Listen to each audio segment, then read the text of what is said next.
beautiful city of Mumbai, the Wankhede Stadium right behind us, and the Marine Drive. And we are here just a day ahead of the big BMC election in Mumbai. And this is an election which is very, very keenly watched, because this is an election also happening after a long gap of almost 9 years. Who will win the BMC crown is the $1 million question here. I am here, Aman Sharma, along with my colleagues, Yesha Kotak, Mayuresh Ganpate, who have been covering the Mumbai election very, very closely for us. I also have very fiery women spokespersons with us today. I have Susiben Shahji, the advocate and spokesperson of the Shiv Sena, and I have a former mayor amidst us, Nirmala Samantji, who has seen it all and is the spokesperson of the NCP Sharad Pawar faction, and we'll come to them. Before that, the big story which is emerging just 24 hours before the BMC polls is the big comment of Shiv Sena leader Sanjay Raut.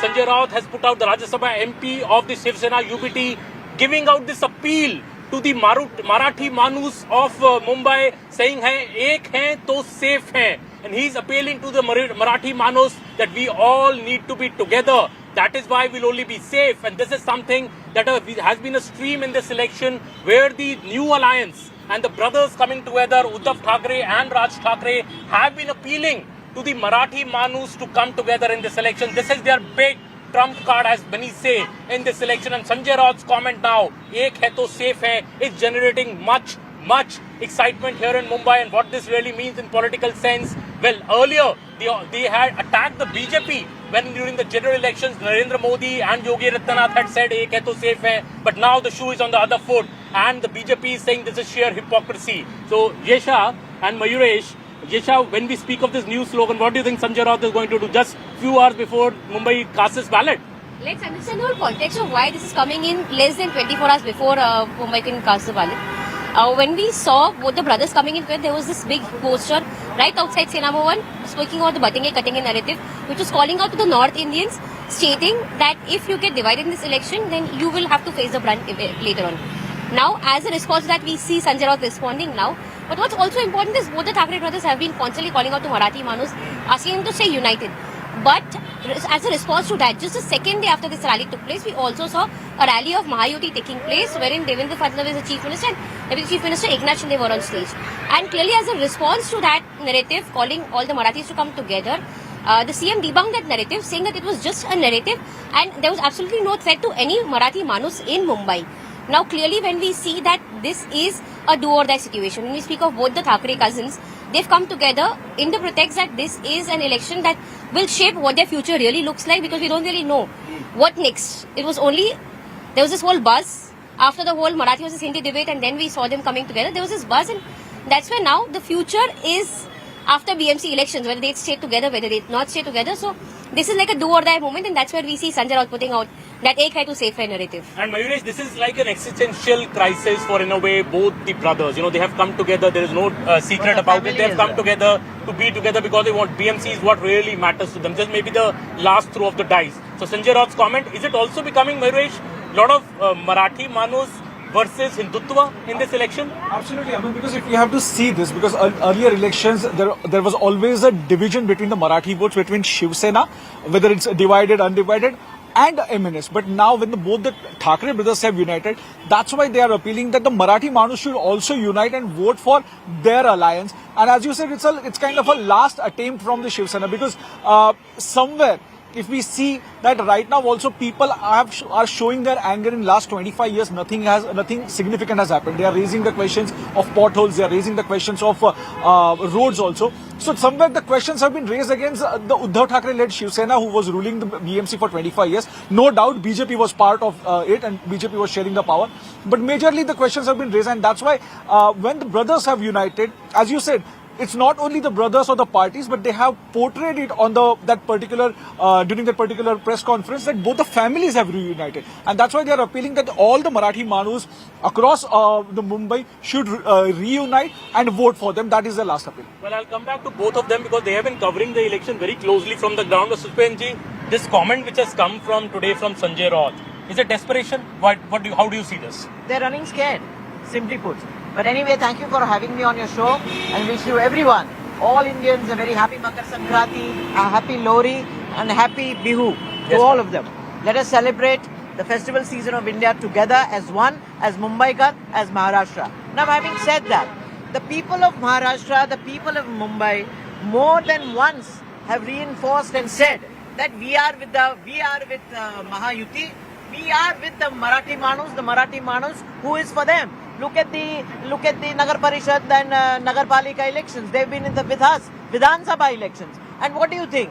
Eknath Raoji Shinde is not a Maharashtrian, he is not a Marathi Manus, he is not the son of the soil. Devendra Fadnavis ji, he is not a Marathi Manus. So therefore, this is a desperate call for survival. Their survival, also their survival of their sons. The family has come together. The ideology of Bala Sahib Thackeray is not to come together. So as the Mahayuti, as the Shiv Sena, we stand here today for every Mumbaikar, for every Marathi Manus to have a safe, secure, livable Mumbai and an inclusive Mumbai. We believe in a Mumbaikar. Who is a Mumbaikar according to us? He is a Marathi Manus, no doubt. But who is a Marathi Manus which every single person living in Mumbai, for whom maybe not the birthplace, but the Karmabhumi, the Annapurna is Mumbai, they contribute to the 70,000 crore budget of Mumbai, and therefore their welfare is the prime focus of this Mahayuti government of Shiv Sena. Also, I'm not running away. This Mumbai belongs to Maharashtra, belongs to Maharashtrians, and belongs to Marathi. No one can take it away. Marathi mayor, Marathi Hindu will be the mayor of Mumbai. But in the same breath, I see no conflict between all other people, all other Indians, irrespective of the caste, creed and community staying in Mumbai. We live together, we grow together, and we protect India, Mumbai together. Nirmala ji, you have been a former mayor of Mumbai. Do you think people of Mumbai are more bothered about the mayor being a Hindu, a Muslim, or Marathi should unite, or are people of Mumbai more concerned about the main issues, potholed roads of Mumbai, the electricity situation, the water situation, the infrastructure situation? We here in Delhi that Mumbai is always dug up. Anywhere you go in Mumbai, it's always dug up. Do you think that impacts people more, or these issues? See, Mumbai is a cosmopolitan city, ultimately. People of all caste, creed, race and religion, and poor, middle class, lower middle class, extremely poor, people from slums, they stay together. So everybody has different mindset and different issues and different priorities. But to summarize the whole thing, there are 2-3 very, very important issues. One is that you were talking about these two brothers are coming together. Let me remind you that just 1 year back, there were elections and all MP elections were won by us, except Piyush Goyal. So that shows that Mumbai is in whose favor? It is only because now among the Mahavikas Aghadi, I have not disturbed you. No, please go ahead. Last 6 out of 6 member of parliament election, 5 were won by Mahavikas Aghadi. That shows what Mumbaikas want. And wanted at parliament, and they also wanted here in city. But only thing, because of betrayal politics, Gaddari, and then no morals, no values. I get disturbed. No, it's okay. And this is a contractor driven, ultimately, the government. The Gaddari comment that she's making. The Gaddari comment. I will prove it. It's a Gaddari only. He was just an auto driver. He is made deputy chief minister. Who gave him the identity? That we'll see later on. No, you can counter me later on, but let me express my views. If you don't like it, you can cut off me. We both are lawyers. When we argue before the court, you get a time by the judge. So please listen to me. And this is a contractor-driven government.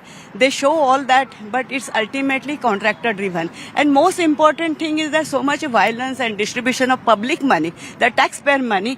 This is not an election, first of all. This is just a model to win the election by using government money, by taxpayer money, by Ladki Bahin, and they are expert in managing the election. Therefore, people have undercurrent. They have undercurrent that everybody understand whatever BJP and Shinde Sena is doing is totally wrong. Number one. That's a very big allegation. I'll just come back to No, that. one minute. Another thing which has a Marathi Manus, yes, there is undercurrent that it's not only Shiva Sena, two brothers are thinking. Two brothers thought that it's a voice of the people of Maharashtra, Mumbai, that these people should not fight.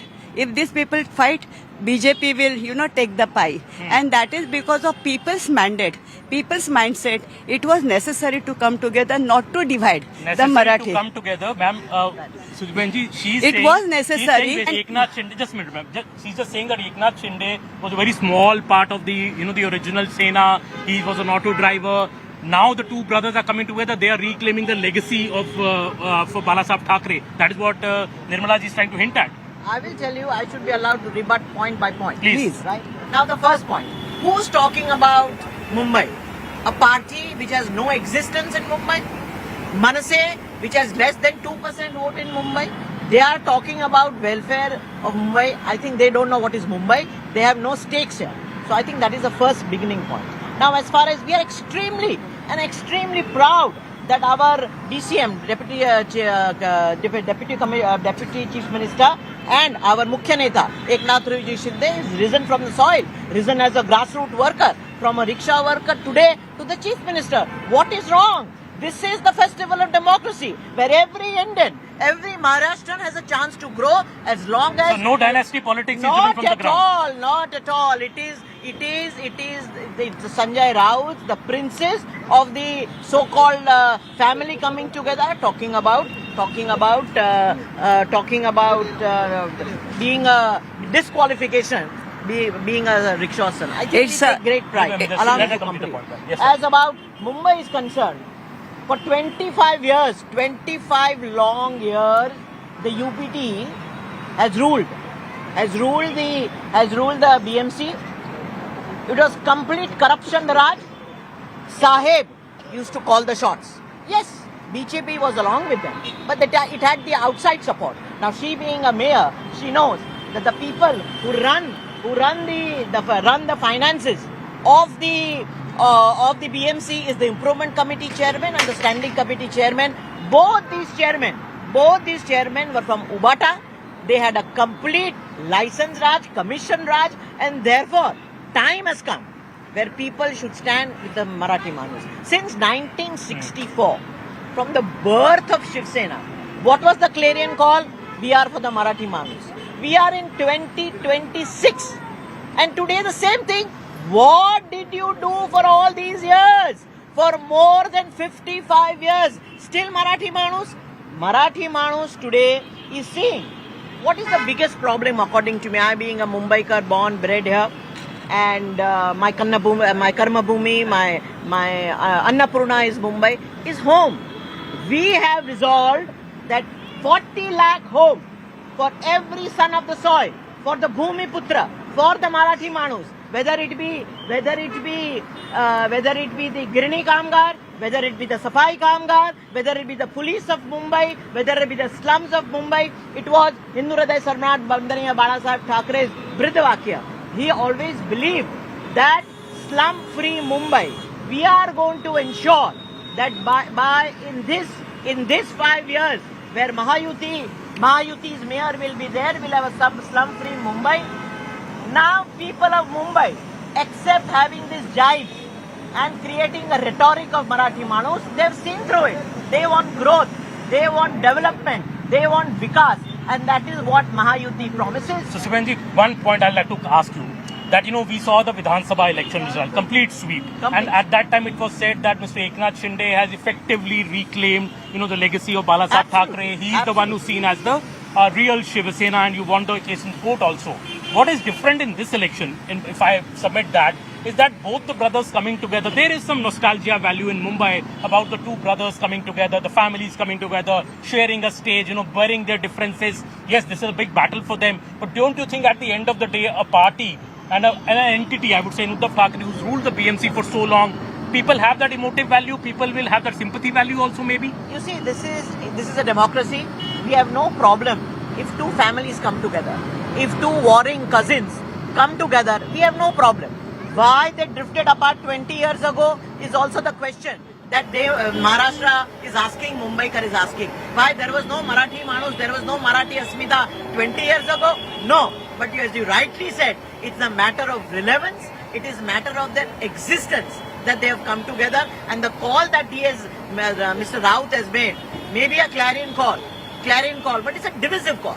Mumbai today is of all caste, creed and community living together in peace. We all are Mumbaikars and we are extremely She proud. does have a point in that when she says that it's a divisive call, because when BJP made it earlier in the general elections, I will answer it. the opposition criticized it saying this divisive. How is this not divisive, ma'am? I will answer it because it is not a divisive call. There is a stomach pain because they are having a lot of pain in their stomach because they have come together to avoid that as much possible the division of vote as much possible. Therefore, they are actually worried and therefore they are actually misleading the people ki this is a divisive call. It is not so.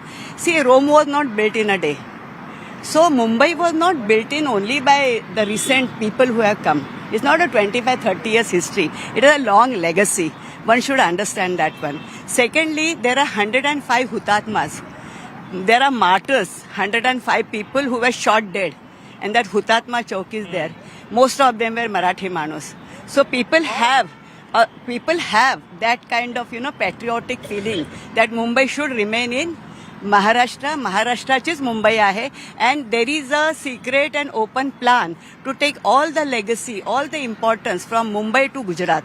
So people have understood why, and everything people are seeing how only 1 or 2 families are getting benefited, how the contractors and how the people are actually given.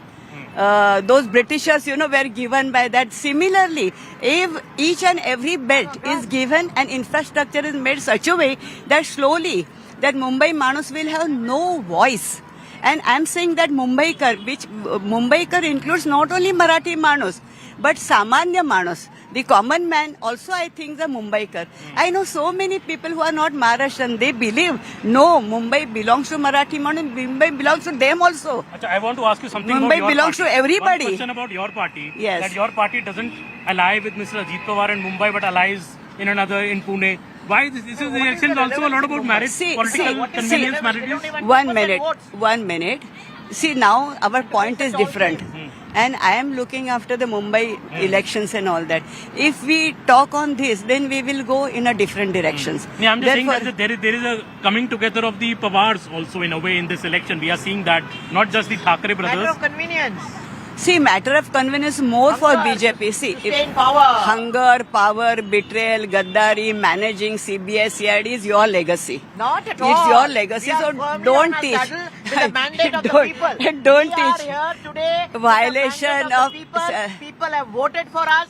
It is the democracy values, Saying- democratic values. saying- that you also must salute. saying and loudly- and accept it. Please complete your point, saying yes. loudly. Gaddar and all that, Of- see. people have seen through it. It has not jailed for 2.5 years. Madam, Nothing has Dhanush happened. We are Shaban- firmly on the- Dhanush Shaban is legally taken given by to you. us by the Supreme See, Court. it will The go problem in a is different that way. You don't believe in any institution. It You will. don't believe in election commission. See, it you will- don't believe in the Supreme It will Court. go in a You different don't believe in the directions High if you Court. talk Yes, like let that. her complete her point. Yeah. I'm coming back to you. If ma'am. we What will, is to be done? we will go in a different directions if we go, because this is not a parliament election which is over. This is not a state election which is over. What I am going to summarize is that this is basically no elections. Because people, they have purchased the votes by giving Ladki Bahin. They have given all the money belong to you and me, taxpayers, to vote. Everybody knows this. And there is a poverty. There is a poverty. There is, Why are you running away from it? Yes, ma'am. But what I'm saying that these elections are no election, and people feel that their right to vote is already withdrawn. Before that also they settled and Is did this, this one. is this in a way People an also feel admission that of this which is, way the yeah. election will go, because he's already saying votes have been purchased Yeah. and this election is no Not at all. election. Yes, of I think course. it is, I do believe You that see. elections should be fair and fair. Yeah. Now, just because 2 wrongs does not make it right. Now, yesterday we filed a complaint with the returning officer in Worli in 193, where Aditya Thackeray is the MLA. There were monies were distributed. We complained with the returning officer. I'm sure action will be taken. So just because it is UBT, just because it is BJP, just because it is Shiv Sena, to make statements from a person, from a party who has no relevance in Mumbai. And she was talking about the MPs. Now you are journalists. You Ma'am, know the I number take- You've analyzed it. I take- No, allow me to complete. You've analyzed everything. It is only and only because of the votes of a particular community that they have won the election. The Marathi Manus have clearly given their mandate that the legacy of Hindu Hriday Samrat Bala Thackeray is with Shiv Sena. The real Shiv Sena with the Dhanushyaban is our Deputy Chief Minister Shri Eknath Raoji Shinde. Today again you will see in Mumbai, we are son of the soil. We work with the people, not just creating frenzy, creating rhetorics. You know what is the job? Tomra. I think the Tomra says everything. Just to issue barbs against people. Do they have in their manifesto a single progressive point? Just one thing. She was talking So, Sivanji, about, one second. She was talking about Ladki Behan. In their own manifesto, they've written that if we come to power, which is a distant reality, but anyway, if we come to power, we will give every domestic worker 2,100 rupees. Now, what is that? What is that? So therefore, just to make statements which are misleading, misinformed, is not correct. So, Mumbai will see through it. So do you think that Eknath Shinde, he may not be the Chief Minister, is now the Deputy Chief Minister, but the Ladli Behan Yojana, which was in many ways his brainchild, he still has goodwill for it amongst the people? Absolutely.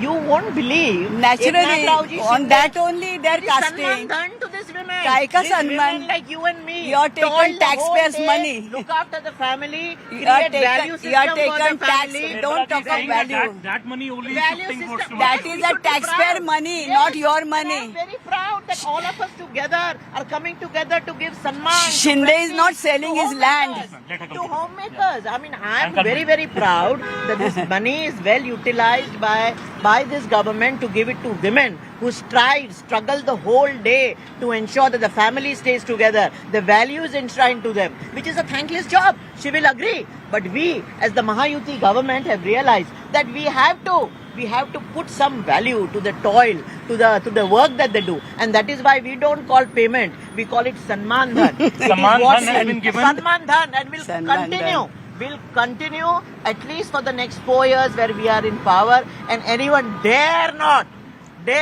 remove it because this Ladki Bahen. Ma'am, taking One off from minute, yeah. what is wrong in women getting money? Like, at the end of See, the day? I'll tell you, women getting money.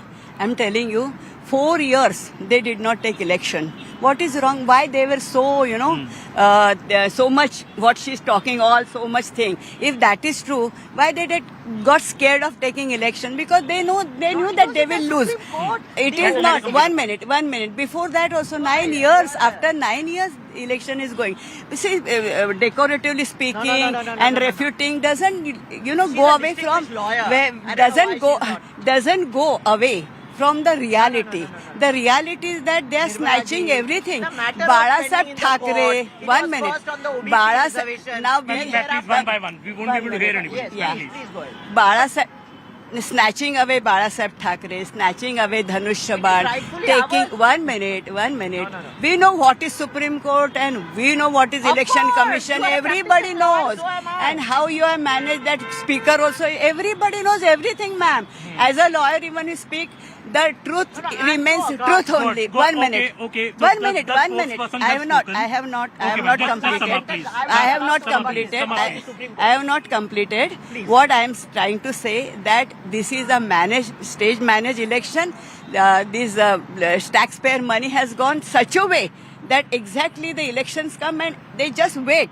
They are good managers, I can say. They know how to manage, how to illegally manage. So to sum up, ma'am, How I will just illegally manage, how to take illegal things, how to finish, and now also they want to finish off our taxpayer money, which is that they have an eye over the budget of the Mumbaikars, and that is why Marathi man Let her respond. they Let want her respond. mayor and all Okay. just to eat that money, nothing else. Last word from you. I'm Last rather word. surprised and aghast at the misinformation that my learned friend, why learned friend? Because she herself is an advocate, is trying to spread. She very well knows, and every Mumbaikar knows, and if they don't know, they should know. Then the election got delayed because the matter was pending before the Honorable Supreme Court on 2 occasions. One was for the OBC reservation, and secondly, when the wards was again delimitation was done. It was this UBT. It is not a Shiv Sena. It is UBT which went to Supreme Court to again ask for the delimitation to be changed. And that was the reason the election was pending. Number 1. Number 2, it should be very, very clearly heard, very loud and crisp that Dhanushyaban has been given to us by the Election Commission, which has been further ratified by the Supreme Court. The matter is still pending. It is not. So Dhanusha Ban, as of today, is rightfully with the Shiv Sena where it belongs. Thank you, So ma'am. therefore, That let is us not a spread fiery wrong information. response from both our spokespersons. I'll take it the last word from Mayuresh and Yesha. Yesha, you heard both the spokespersons. This is how fiery the BMC election is. Do you think this Marathi Manus versus Hindutva, who has the real legacy of the Balasaheb Thackeray, will be decided in this election? Absolutely, Aman, because clearly this election, as much as it's marked with confusion, it's also an election people really want to watch out for. Because when we speak of Mahayuti, we speak of Mahavikas Aghadi. When they both came in together, now of course they're also going in split. So that's an interesting point as to see who calls in the last shot. What's also important is the Thackeray cousins, which had split earlier, they've come back together. Pawar family just split, they've come back together. So here a lot of questions, a lot of maybes, a lot of confusion. Of course, the equations have changed as compared to the Lok Sabha and Vidhan Sabha elections. Lok Sabha clearly went in the favor of Mahavikas Aghadi, Vidhan Sabha went in favor of Mahayuti. Now, the whole Latki Bahin, the development agenda, will that work for Mahayuti? Something that needs to be seen. Also, does Thackeray magic really work in for the Mahavikas Aghadi? That's also something that only the BMC election results will answer. And a season of reunions, Mayuresh, so that is I think, from taking off that point and what our spokesperson was also saying, will the Thackeray magic work one last time? This time, because they've not worked earlier, but both coming together, do you think there is an emotion amongst the people of Mumbai for the Thackeray brothers coming together? The wish which Balasaheb Thackeray had expressed 20 years or more than 20 years back. And since Raj Thackeray parted his way, many attempts were made from the party workers, party leaders to reunite these two brothers. But this is happening after 20 years. But one more point I just want to add. None of the political parties should talk about the dynastic politics because everyone has given ticket to their own kins and relatives. And second thing, the question has been raised against Mr. Eknath Shinde also because he doesn't belong from Mumbai. He is from Thane. So that is also another question. But as you said, the Marathi card will be played and this fight is more of a Shinde versus Thackeray instead of BJP or Mahayuti versus Thackeray. It's of a cousins versus Shinde. And exactly, there are 87 seats in Mumbai election this time, where the Uddhav Thackeray MNS faction is pitted directly against Mr. Eknath Shinde. That could actually be the make or break in this election, isn't it? Absolutely, because as you mentioned out about these 87 seats, if you see the most of the seats of MNS, they are against the BJP. Yes. So it's a direct fight between Thackeray's and Shinde, and as even Susiben said that it will decide who has got the real legacy, because right now the score is 1-1. Because Lok Sabha had went for the Mahavikas Aghadi, where the Vidhan Sabha election had gone for the Mahayuti. But this election is a very crucial one because here the corporator is a person with whom everyone is in daily touch. So that matters. Whoever will work for the people or whoever has worked for the people definitely get the vote this time. Whoever will work for the people will definitely get the vote. Is this election more about Marathi Manus or about development? Do people care more about the potholed roads of Mumbai and the infra? Or is this election more about the emotive aspect of the Thackeray brothers coming together? Well, we are closely following this election from Mumbai. We'll be back again. Thank you so much for watching, and we will take a break and we are coming back on the other side of the break on CNN News 18.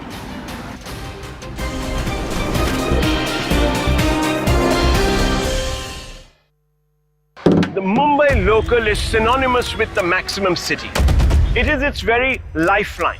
After 8 long years, the Brihanmumbai Municipal Corporation elections are finally set to take place. One alliance versus fractured opposition. Who will Mumbai choose? Ballot Maximum City. Complete coverage on CNN News 18. This is News 18 Network.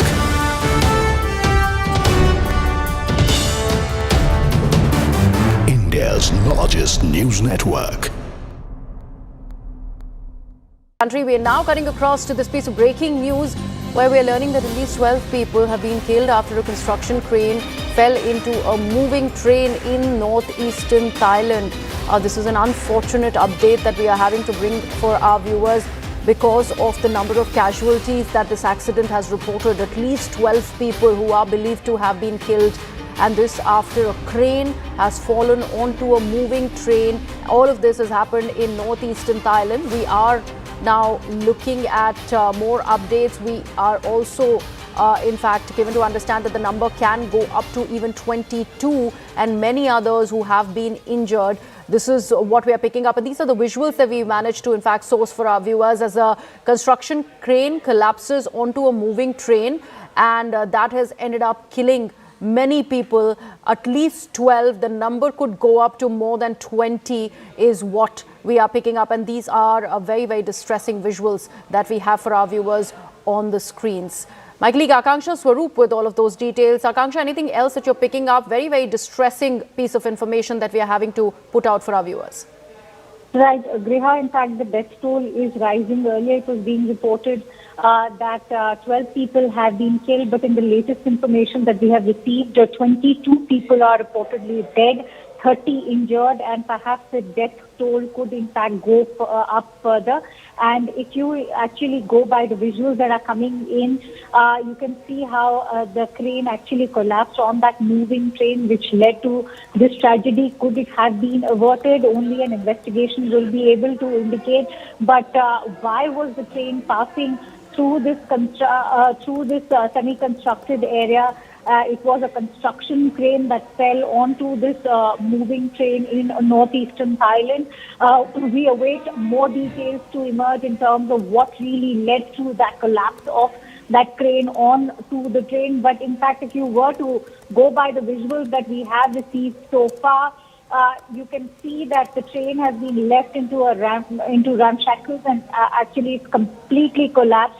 So what's right now of prime concern is that will the death toll remain at 22, or is it going to further go up? There's, of course, rescue operations that are currently on, because remember, 30 people are already injured. They are being rushed to the nearby hospitals is what we are being told. And perhaps in some time from now, we'll be able to ascertain better the exact number of people who have died, but it's extremely deeply tragic and disturbing. 22 people already dead, and you can see the way the train has completely left in it's been left in a charred condition. It's completely collapsed. It's in fact, as you can see, the visuals that are coming in, the smoke billowing out of a collapsed train, and this crane that actually collapsed on top of it. But what's extremely shocking is how was the train allowed to pass through a semi-constructed site, and what exactly led to the collapse of that crane. We await more details to emerge, but these are breaking inputs that we are receiving in this horrific train tragedy that has taken place in northeastern Thailand, Briha. Right, Akanksha, I was also reading through a couple of reports that are emerging, and this is as per the local police. They were saying that the crane was moving on a high-speed rail project when this collapse and crash onto that passing train really happened. Any details that could be picked up from the local authorities there in Thailand, or is it too early to assess the situation at the moment? So what you're saying is actually right, and yes, this is what the reports are indicating, that this crane was actually moving at a very high speed. And what we can tell our viewers right now is that this accident has taken place in the wee hours of Wednesday morning in the Sikioi district of Nakhon Ratchasima province, and the train was bound for Thailand's Ubon Ratchathani province, and local media reports are indicating that this crane was actually on a high-speed rail project when it collapsed, and that's when it hit the passing train. Why was the train taking a route through a semi-construction site? All of that detail is currently awaited. But what we are also learning from the reports that are emerging so far is that it was the high speed of the crane that caused the train to derail and even catch fire. So also videos that are emerging currently on social media are also indicating how the rescue work is also underway. The first responders are actually over there. But remember, like most train tragedy, what actually makes it most challenging for the first responders is how they have to cut through the train and the metal to actually rescue those who are trapped inside the wreckage of that destroyed train. So, and that's exactly what first responders are currently doing at this site as well, where they have to cut through the train wreckage to rescue those injured people, close to 33 or 30 in fact injured, have been rescued so far. The fire has been extinguished and the rescue work is still underway, is what we're being told, Briha. Right, Akanksha, do stay on with us. Very, very distressing piece of information that we are having to put out for our viewers. We are just putting out those visuals as well on the big screen on the wall here. And there you can see the under construction bridge. This is where the construction was taking place. This seems to be of a high-speed rail project in Thailand. When the train... in fact, the crane that was part of the construction site ended up falling on a passing train, a passenger train. And this is where the train also caught fire, and that's why you could see the smoke bellowing. The fire has been doused. Akanksha was just mentioning about that latest status report. But there you see the train completely collapsed and toppled from the tracks because of the impact of this collision and the crane falling onto the train, because of which at least 22 people have been killed. And that is the unfortunate part. The number could be higher, it could go up. There are many people, possibly 70, who are injured is what we are learning. And this is what the wreckage really is. There's a rescue efforts that are currently on. We're also, in fact, learning that the Thai authorities have been summoned so that they can, in fact, go ahead and maintain a very, very comprehensive report of this accident that has emerged. And of course, the big question remains as to why was, in fact, a train passing from an area which was under construction, and how did this entire collapse really happen? This is News 18 Network.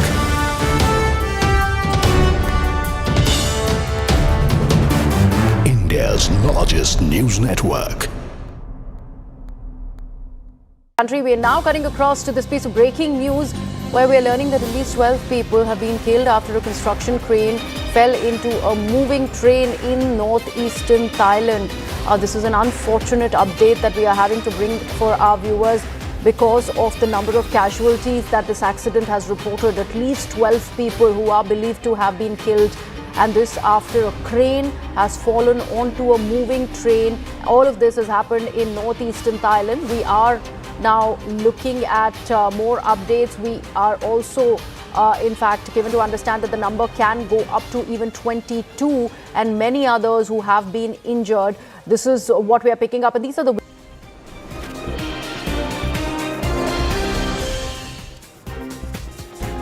Welcome back. You're watching Nation at 5. I'm Akanksha Swaroop. Let's dive into this segment with some breaking inputs coming in straight from the White House. This as US President Donald Trump has reignited the Greenland controversy with a strong post on Truth Social. Donald Trump goes on to say, and let me quote, that the United States needs Greenland for national security, calling it vital to the Golden Dome defense system. He argues that NATO should lead efforts to secure Greenland for the United States, warning that if Washington does not act, Russia or China will, something he says is not going to happen. Trump also claimed that NATO's military strength depends heavily on US power, asserting the alliance would be far more formidable with Greenland in American hands, adding that anything less is unacceptable.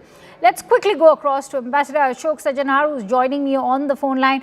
Ambassador, this is clearly an indication in terms of what the ramifications could now be, say, for the overall security of the NATO alliance and of a potential fallout with the United States.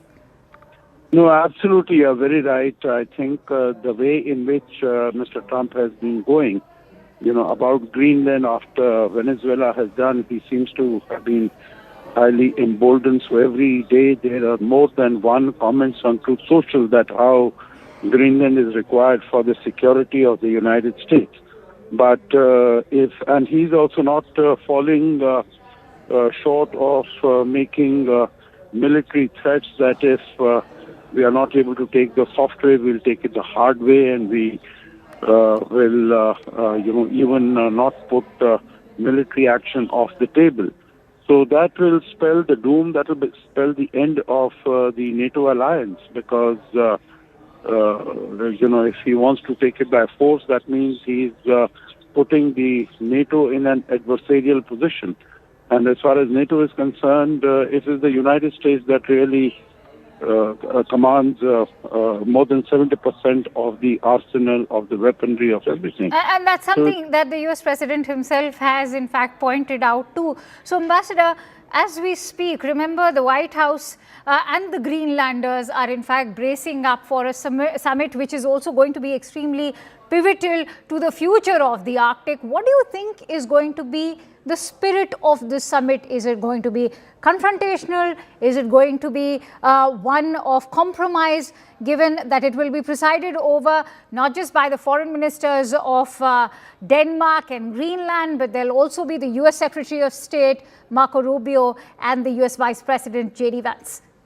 Yeah, because I think even Denmark has said and Greenland has said, because they know that they can't, stand against the military might of the United States. So they would like to have a discussion. They would like to arrive at some sort of a compromise, barring challenging the sovereignty of Greenland.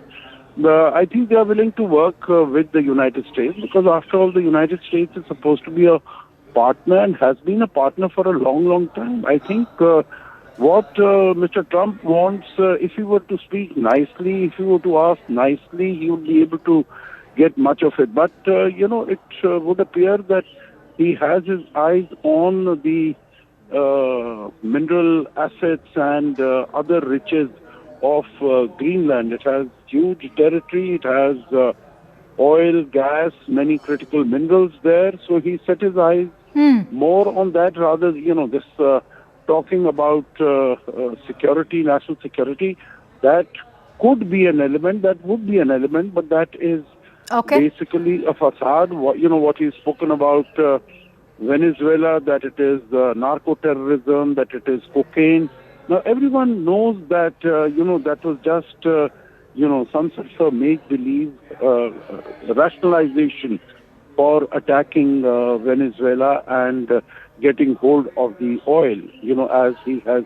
That is the first step that he seems to have taken. Interesting that you highlight those very critical points over here as well. Many thanks to you, Ambassador. Pleasure speaking to you as always. Shifting focus now to Iran. Tensions are soaring high as reports emerge of nearly 2,000 deaths in a brutal crackdown on anti-government protests. Meanwhile, the US President Donald Trump has urged demonstrators to keep going on, saying help is on its way, escalating already high tensions with Tehran. Iran's defense minister has warned of a powerful response to any US aggression. Top Iranian official Ali Larijani has blamed Donald Trump and Israel's Prime Minister Benjamin Netanyahu for the bloodshed. Meanwhile, 26-year-old Irfan Sultani has also faced execution for protesting against the supreme leader, the Ayatollah, marking the first such sentence in the uprising in the past weeks. Now, amid a 130-hour internet blackout, Elon Musk's SpaceX has stepped in, offering free Starlink satellite access to Iranians seeking to stay connected. Remember, this happens at a point when the US President himself said he will be reaching out to Elon Musk to ask for a solution. Listen in. همانطور که در پیام قبلیم به شما گفتم، صدای شما و شجاعت شما را جهانیان نه تنها دیدن و شنیدن، بلکه دارن اکنون اقدام میکنن. قاعدتاً تا به حال بایستی پیام رئیس جمهور امریکا رو در ضمن شنیده باشید. کمک در راه هست. مبارزه رو همطور که تا به حال انجام دادید ادامه میدید. نگذارید که این نظام شرایط رو عادی جلوه بکنن. بعد از این همه کشتار اخیر، یک دریا خون بین ما و این رژیم هست. یادداشت کنید اسامی این جنایتکاران رو. یه روزی به سزای اعمالشون خواهند رسید. و اما پیام ویژه‌ای دارم به پرسنل ارتش. شما ارتش ملی ایران هستید، نه ارتش جمهوری اسلامی. وظیفه دارید از جان همیهنانتون حفاظت بکنید. فرصت زیادی براتون نمونده. به مردم هرچه زودتر بپیوندید. So remember, from cracking down or even killing the protesters point blank. It is now also the regime moving over to the execution of these protesters. And 26-year-old Irfan Sultani is believed to be the first anti-regime protester in the latest Iranian uprising to reportedly be given a death sentence, according to human rights organizations. And CNN's Isobel Young speaks to one of the family members of the protesters who hopes that the US President Donald Trump could change her own cousin's fate. It must be incredibly raw for you. You've only just received this message. Your cousin is due to be executed extremely soon. How are you feeling? من واقعا انقدر در شوک بودم، انقدر گریه کردم که الانم شما این وضعیت منو که دارید، من در شوک کاملم. همش احساس میکنم یک خوابی دارم میبینم که واقعا همه در حالت خواب دارم انگار به سر میبرم. Somaya says that she is living in fear that her family member is about to be executed by the Islamic Republic of Iran. Irfan Sultani is 26 years old and he's believed to be the first anti-regime protester in this latest uprising to be given the death sentence, according to human rights organizations. What is it that he's been protesting for? What does he want to see happen in Iran? ایشون همیشه به عنوان یک پسری بوده که به عنوان اینکه همیشه می‌خواسته که برای حداقل‌های زندگی حداقل آزاد باشن مردم ایران، برای آزادی ایران همیشه می‌جنگیده و امروز ما شاهد این هستیم که زیر چوبه دار هست این بچه. The protests that Irfan took part in were huge and they turned violent. To date, about 2,000 protesters have been killed, according to a US-based rights group, but that figure could be much higher. The Iranian state media has said that these protesters are rioters. Was Irfan using violence? عرفان هیچ وقت دست به خشونت نزده. همیشه شاهد بودم که تمام این خرابی هایی رو که دارن انجام میدن توسط خود همون رژیم داره انجام میشه و برای اینکه بچه‌ها رو اعدام بکنن فردا گردن بچه‌ها میندازن. Human rights organizations say that he was arrested on Thursday and that he was given the death sentence just 2 days later. They said that he wasn't allowed access to a lawyer and that his execution has been expedited without trial. Tehran's prosecutor on Friday said that some protesters could be given the death penalty. Iranian state media says that rioters have killed dozens of members of the security forces, but we've not been able to contact the Iranian government for comment. Somaya says that there's just one person who could save Irfan from being killed, and that's President Donald Trump, who has threatened military action if protesters continue to be harmed. من خواهشی که دارم مثلا الان ثانیه‌ای ما نیاز به کمک ترامپ داریم. همه مردم به اون حرف ترامپ اعتماد کردن که اومدن کف خیابون، مردم عرفان اعدام بشه. خواهش میکنم. All right, staying with the story, getting in breaking inputs. This as Tehran has warned neighboring countries hosting US troops that it would retaliate against American bases if Washington carries out threats to intervene in the protests in Iran. Big statement coming in. Remember also an indication that this is going to spill over to Iran's neighbors as well. Let's quickly take this forward with CNN News 18's Zaka Jacob, who's joining me live from the newsroom.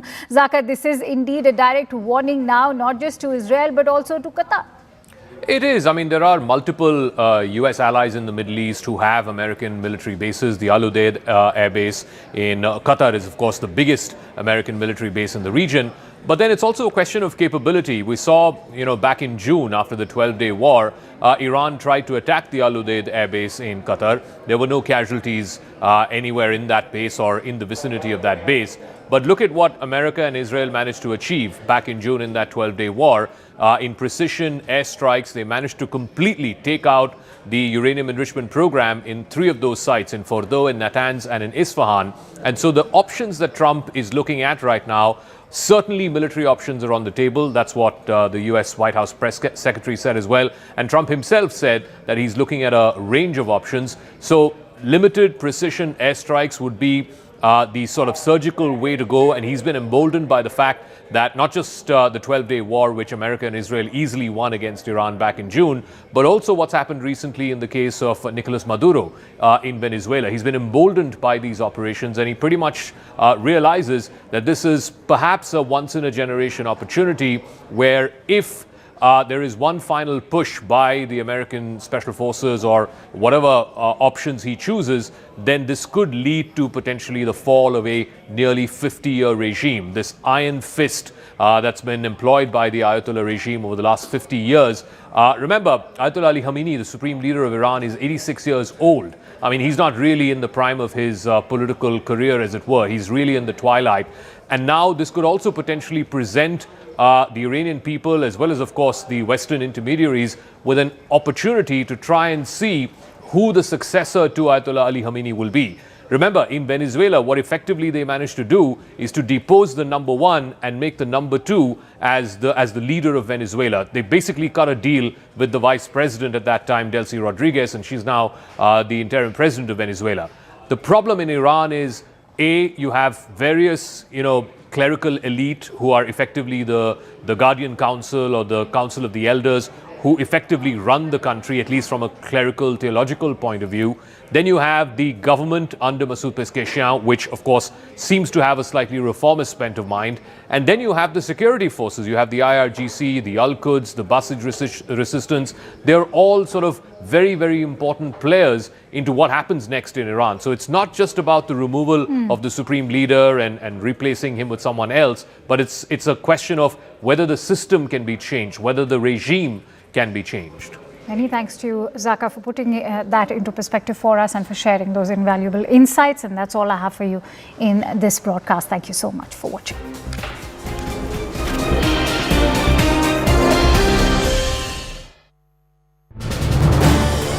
This is News 18 Network.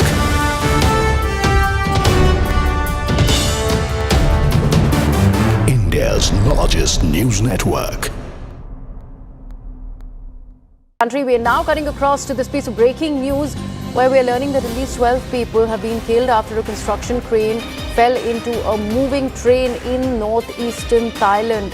This is an unfortunate update that we are having to bring for our viewers because of the number of casualties that this accident has reported. At least 12 people who are believed to have been killed, and this after a crane has fallen onto a moving train. All of this has happened in northeastern Thailand. We are now looking at more updates. We are also in fact given to understand that the number can go up to even 22 and many others who have been injured.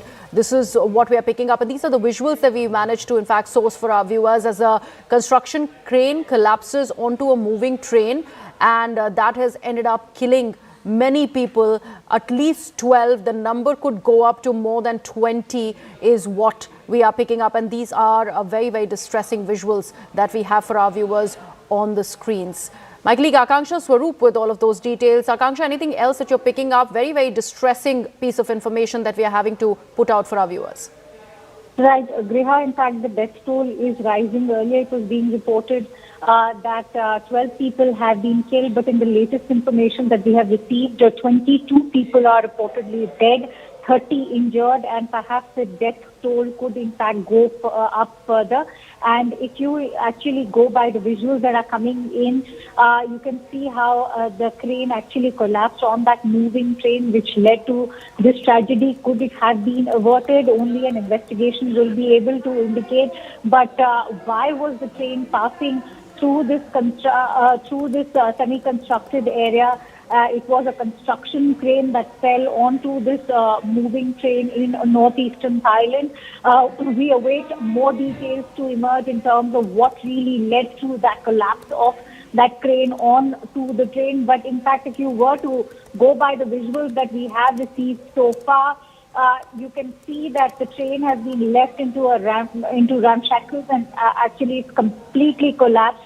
So what's right now of prime concern is that will the death toll remain at 22 or is it going to further go up? There's, of course, rescue operations that are currently on because remember 30 people are already injured. They are being rushed